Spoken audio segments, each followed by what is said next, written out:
എങ്ങനെയുണ്ട് കൂലി? എങ്ങനെയുണ്ട് ചിത്രം? കൂലി എന്ന് പറയാ, കൂലികൾക്ക് വേണ്ടി, അതായത് നമ്മൾ സാധാരണ തൊഴിലെടുക്കുന്ന ആൾക്കാർ, അപ്പോൾ കൂലി എന്ന വിഭാഗം നമ്മുടെ ഏറ്റവും താഴെ തട്ടിൽ അധ്വാനിച്ച് ജീവിക്കുന്ന ആൾക്കാർ, അപ്പോൾ അവർക്ക് വേണ്ടി ഒരു പോരാടുന്ന ഒരു ചിത്രം, അല്ലെങ്കിൽ അവർക്കെതിരെ വരുന്ന ചില ശക്തികളെ ഉന്മൂലനം ചെയ്യുക, നശിപ്പിക്കുക. അപ്പോൾ അത്തരത്തിലൊരു ചിത്രമാണ്. ഒരു പോക്കലിൻ്റെ ഒരു രാഷ്ട്രീയമൊക്കെ ഇതിൽ പറയുന്നുണ്ട്. പിന്നെ ടോട്ടലി ഒരു വയലൻസ് സെറ്റാക്കിയിട്ടുള്ളൊരു പടമാണ്. ശരിക്കും ലോകേഷ് കനകരാജിന്റെ ഒരു തലത്തിൽ അതൊക്കെ മേലെയാണോ, അല്ലെന്നുണ്ടെങ്കിൽ ഇത്രയും നാൾ ഇറങ്ങിയ ചിത്രങ്ങൾക്ക് മേലെയാണോ ഈ ഒരു ചിത്രം? പ്രത്യേകിച്ച് രജനീകാന്തും കൂടെ ഉള്ളത് കൊണ്ട് നമുക്ക് ആ രീതിയിൽ തന്നെ കുറച്ച് മേലെയാണ് ഈ ചിത്രം എന്ന് പറയാൻ കഴിയും. ലോകേഷിൻ്റെ കഴിഞ്ഞ ചിത്രങ്ങളെയൊക്കെ വെച്ച് നമ്മളിപ്പോൾ എല്ലാം പെട്ടെന്നൊരു താരതമ്യ പഠനത്തിലില്ല. എങ്കിലും എനിക്ക് തോന്നുന്നത് രജനീകാന്ത്, ഒപ്പം നാഗാർജുൻ, വിക്രം, അപ്പോൾ ആമിർ ഖാൻ, ഇവർ ഒക്കെയുടെ ഒരു സാന്നിധ്യം വളരെ. ആമിർ ഖാൻ എന്താ പറയുക, തിയേറ്ററിൽ വലിയ റെസ്പോൺസ് ആയിരുന്നു ആ സമയത്ത്. ഒരു ക്ലൈമാക്സ് സമയത്താണ് ആമിർ ഖാൻ്റെ ഒരു എൻട്രി വന്നിരിക്കുന്നത്. അപ്പോൾ എന്താ പറയുക, ഇത്രയും അധികം ഞാൻ ആലോചിച്ചു പോയി, തിയേറ്ററിൽ നിന്ന് സിനിമ കണ്ടപ്പോൾ ഞാൻ ആലോചിച്ചു പോയി, ആമിർ ഖാൻ ഇത്രമാത്രം ആരാധകരുണ്ടല്ലോ ഇവിടെ എന്ന്. അപ്പം തീർച്ചയായിട്ടും ഉണ്ട്. പക്ഷെ അത് രജനീകാന്തും ഒക്കെ നിൽക്കുമ്പോഴാണ്. നാഗാർജുനയും രജനീകാന്തും തമ്മിൽ നേരിട്ടൊരു ഫൈറ്റ് ഉണ്ട്. പിന്നെ നമ്മുടെ സൗബിൻ നന്നായി അഭിമാനം. അതെ. സൗബിൻ ചിരിപ്പിക്കുന്നുണ്ട് നമ്മളെ, ഇതിലും ചിരിക്കുന്നുണ്ട്. പക്ഷെ അതിലൊരു ക്രൂരമായ ചിരിയാണ്, എന്താ പറയുക, ഒരു പകവീട്ടലിന്റെ ചിരിയൊക്കെയാണ്, ഒരു റിവെഞ്ചൊക്കെയാണ് സൗബിനുള്ളത്. സൗബിൻ ചിത്രത്തിൽ മുഴുനീളം ഉണ്ടെന്നുള്ളതാണ് ഒരു പ്രത്യേകത. സൗബിന്റെ ഡാൻസ് ഉണ്ട്, നൃത്തം വളരെ മനോഹരമായി സൗബിൻ ഇതിൽ നൃത്തം ചെയ്തിട്ടുണ്ട്. ആക്ഷൻ സത്യത്തില് ഈ കാലഘട്ടത്തില് ഈ അടുത്ത നാളുകളിലായിട്ട് മലയാളികൾക്ക് ഒത്തിരി പെർഫോമൻസ് ചെയ്യാൻ പ്ലാറ്റ്ഫോം കൊടുക്കുന്നുണ്ട് തമിഴ് സിനിമകളിൽ. അതിനെക്കുറിച്ചുള്ള അഭിപ്രായം എന്താണ്? അതെ, തീർച്ചയായും. എനിക്ക് തോന്നുന്നു നേരത്തെയൊക്കെ തമിഴ് സിനിമകളിലേക്ക് കൂടുതൽ ഇവിടുന്നുള്ള നടിമാരൊക്കെ പോകുമായിരുന്നു, അല്ലെങ്കിൽ നമ്മുടെ സിംഗേഴ്സൊക്കെ ആ ഒരു ഇൻഡസ്ട്രിയിലേക്ക് കൂടുതൽ പോകുമായിരുന്നു, നമ്മുടെ ടെക്നീഷ്യൻസ് ഒക്കെ പോകുമായിരുന്നു. ഇപ്പം അല്ലാതെ നമ്മുടെ ഈ സഹതാരങ്ങളായിട്ടുള്ള ഒരുപാട് പേർ. അതെ. അത്തരത്തിൽ സുരാജിനെ പോലെ ഇപ്പൊ സൗബിൻ, എനിക്ക് തോന്നുന്നു സൗബിൻ ഈ ഒരു സിനിമ കൊണ്ട് തമിഴിൽ ഒരു ശക്തമായ സാന്നിധ്യം ഉറപ്പിക്കുകയാണ്. അതും രജനീകാന്തിന്റെ ഒരു പടത്തിൽ ഒരു വില്ലൻ വേഷത്തിലേക്ക് അദ്ദേഹം എത്തുന്നു എന്ന് പറഞ്ഞു കഴിഞ്ഞാൽ, വില്ലന്മാർ വേറെയും ഉണ്ട്, പക്ഷേ സൗബിൻ വളരെ മനോഹരമായിട്ട് ആ വേഷം ചെയ്തിട്ടുണ്ട് എന്നുള്ളതാണ്. സത്യാവസ്ഥ പറയുകയാണെന്നുണ്ടെങ്കിൽ പാൻ ഇന്ത്യൻ ലെവലിലുള്ള ഒരു നടനായിട്ട് മാറിയിരിക്കുകയാണ്. പാൻ ഇന്ത്യൻ ലെവൽ എന്ന് തന്നെ വേണമെങ്കിൽ പറയാം. സൂപ്പർ സ്റ്റാർ രജനീകാന്തിന്റെ ഒപ്പം അഭിനയിക്കുക എന്ന് പറഞ്ഞാൽ ഏറ്റവും വലിയ ഭാഗ്യം തന്നെയാണെന്ന് അദ്ദേഹം തന്നെയാണ് കഴിഞ്ഞ ദിവസം സമൂഹ മാധ്യമങ്ങളിൽ പറഞ്ഞത്. പാൻ ഇന്ത്യൻ ലെവൽ അതൊക്കെ മേലെ. അതെ, സൗബിൻ നമുക്ക് അഭിമാനിക്കാം. കാരണം സൗബിൻ ഇത്തരം ഒരു നേട്ടം ഉണ്ടാവട്ടെ. നമുക്ക് ഇപ്പം കോമഡി മാത്രം ചെയ്യുന്ന പല നടന്മാരും നമുക്കറിയാം. പിന്നീട് മലയാളത്തിലെ പല കോമഡി ചെയ്ത നടന്മാരും പിന്നീട് വലിയ ശക്തമായ റോളുകൾ ചെയ്തത് നമ്മൾ കണ്ടിട്ടുണ്ട്, അല്ലേ? അപ്പം അവർക്ക് ചിലർക്ക് ഇവർക്ക് കോമഡി മാത്രമേ വഴങ്ങുള്ളൂ എന്ന്. പക്ഷെ അങ്ങനെയല്ല. ഇപ്പോൾ നമ്മുടെ കുതിരവട്ടം പപ്പുവൊക്കെ ചെയ്തിട്ടുണ്ട്, അല്ലെങ്കിൽ ഇന്ദ്രൻസ്. അപ്പോൾ അങ്ങനെ സൗബിനെ നമുക്ക് അങ്ങനെ ആ ഘട്ടത്തിലേക്ക് പെടുത്താൻ അധികം പറ്റില്ല, കാരണം അത് വേറൊരു ലെവലാണ്. പക്ഷേ ഇപ്പം പുതിയ തലമുറയിലേക്ക്, അല്ലെങ്കിൽ ഈ കാലഘട്ടത്തിലേക്ക് വരുമ്പോഴത്തേക്കും സൗബിൻ മലയാള സിനിമയിൽ എന്തായിരുന്നു, അദ്ദേഹം വളരെ ക്യാരക്ടർ വേഷങ്ങൾ ഇവിടെ ചെയ്തിട്ടുമുണ്ട്.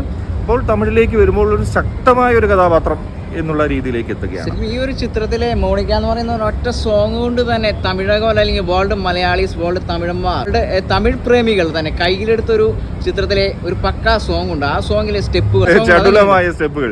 എനിക്ക് തോന്നുന്നു സൗബിൻ നല്ല ഒരു ഗ്രൂപ്പിന്റെ കൂടെയാണ് ഒരു നൃത്തം, ഒരു സംഘമുണ്ട് ഒപ്പം. പക്ഷേ അത് ആ ചുവടുകൾക്കൊപ്പം സൗബിൻ കൃത്യമായിട്ട് അത് ചെയ്യുന്നു എന്നുള്ളതാണ്. അതിൻ്റെ മുന്നിൽ നിന്ന്, അല്ലെങ്കിൽ അതോടൊപ്പം ആ നൃത്തം നയിക്കുന്നു എന്നുള്ളതാണ്. അപ്പോൾ അത് വളരെ ആവേശമാണ്. തിയേറ്ററിലായാലും അത് എല്ലാവരും എൻജോയ് ചെയ്ത് പോകുന്ന ഒരു സാഹചര്യമാണ് കണ്ടത്. വേറെ ലെവല് സൂപ്പർ ഹിറ്റ് പാട്ട് കൂടിയാണ് അല്ലേ? അതെ, തീർച്ചയായിട്ടും. ഇപ്പൊ തന്നെ എല്ലാവരും പാടി നടക്കുന്ന ഒരു പാട്ടാണ്.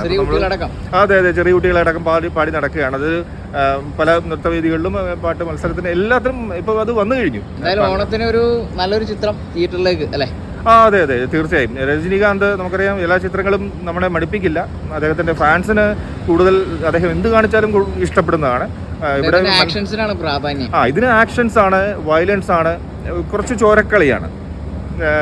അത് തന്നെയാണ്. അത്തരത്തിൽ നമുക്ക് മാറ്റി വെക്കാൻ പറ്റില്ല, പറയാതിരിക്കാൻ പറ്റില്ല.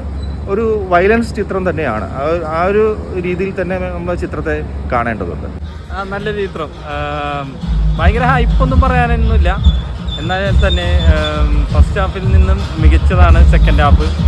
രജനി അണ്ണൻ, സ്റ്റൈൽ മന്നൻ രജനി അണ്ണൻ അദ്ദേഹത്തിൻ്റെ ഒരു മികച്ചൊരു പ്രകടനം. പിന്നെ നമ്മുടെ സൗബിൻ ഷാഹിർ, മലയാളികളുടെ സ്വന്തം സൗബിൻ ഷാഹിർ നല്ല രീതിയിൽ ചെയ്തിട്ടുണ്ട്. പിന്നെ അതേപോലെ തന്നെ എല്ലാവർക്കും ഒരു തവണ ആകും ഈ ഒരു ഓളവും ആളുകളുടെ സന്തോഷവും കാണുമ്പോൾ ഈ ഒരു ചിത്രം നല്ല നിലവാരത്തിൽ തന്നെ പോകും തന്നെയാണ് കാണാൻ സാധിക്കുന്നത്. മോണിക്ക ആ ഒരു സോങ് കാണാനാണ് ഒരുപാട് ആർട്ടിസ്റ്റുകൾ ഞാനടക്കമുള്ളവർ വന്നിരിക്കുന്നത് എന്ന് തന്നെ പറയാം.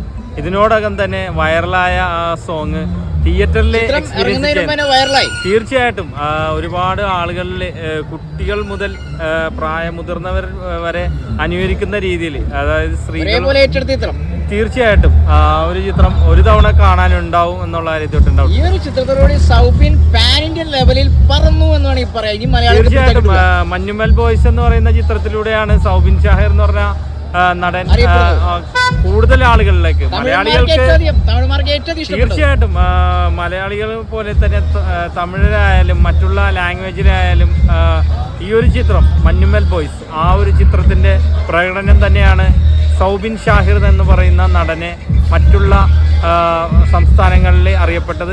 ഈ ഒരു ചിത്രം കൂടി ഇറങ്ങിയപ്പോൾ പാൻ ഇന്ത്യൻ ലെവലിലേക്ക് അദ്ദേഹം മാറി എന്നുള്ള കാര്യത്തോട്ടുണ്ടാവും. മലയാളികൾക്ക് പിടിച്ചാൽ കിട്ടാത്ത ഒരു തലത്തിലായിരിക്കും സൗബിൻ, എന്തായാലും അഭിമാനിക്കാം അല്ലേ?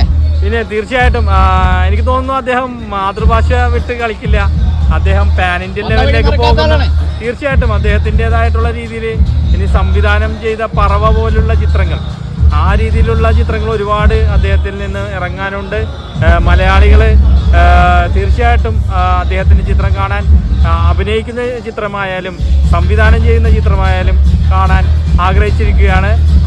തീർച്ചയായിട്ടും അദ്ദേഹം വളരെ മികച്ച രീതിയിൽ അന്യഭാഷയിൽ അറിയപ്പെടട്ടെ എന്നാണ്.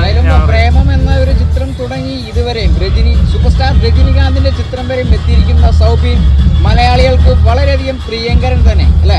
അതെ, ഒരുപാട് ചിത്രങ്ങൾ ചെറിയ വേഷങ്ങളിൽ തുടങ്ങി അദ്ദേഹം ഒരു കേന്ദ്ര കഥാപാത്രമാകുന്ന രീതിയിൽ നായകനായും അതേപോലെ സംവിധായകനായും പ്രൊഡ്യൂസറായും മാറിയ കാഴ്ച എല്ലാ തലത്തിലും അദ്ദേഹം അറിയപ്പെട്ടിട്ടുണ്ട്.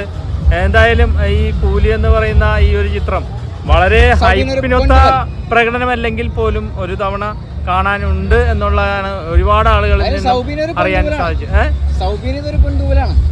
തീർച്ചയായിട്ടും സൗബിൻ ഷാഹിർ എന്ന് പറയുന്ന നടന് പൊന്തുവൽ തന്നെയാണ്. രജനി അണ്ണൻ്റെ ഒപ്പം സ്ക്രീൻ ഷെയർ ചെയ്യാൻ പറ്റുന്നത് തന്നെ ഏറ്റവും വലിയ കാര്യമാണ്.